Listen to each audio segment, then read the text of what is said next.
السلام علیکم۔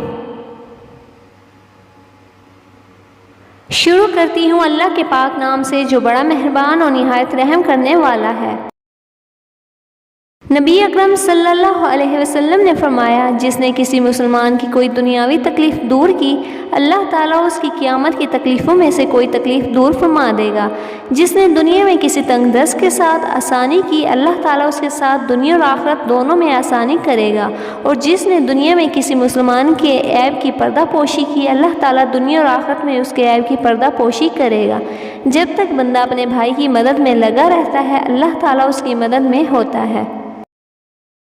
رسول اللہ صلی اللہ علیہ وسلم نے فرمایا، ایک مسلمان دوسرے مسلمان کا بھائی ہے، اس کے ساتھ خیانت نہ کرے، اس سے جھوٹ نہ بولے اور اس کو بے یار و مددگار نہ چھوڑے۔ ہر مسلمان کی عزت، دولت اور خون دوسرے مسلمان کے لیے حرام ہے۔ تقویٰ یہاں دل میں ہے۔ ایک شخص کے برا ہونے کے لیے یہی کافی ہے کہ وہ اپنے کسی مسلمان بھائی کو حقیر و کمتر سمجھے۔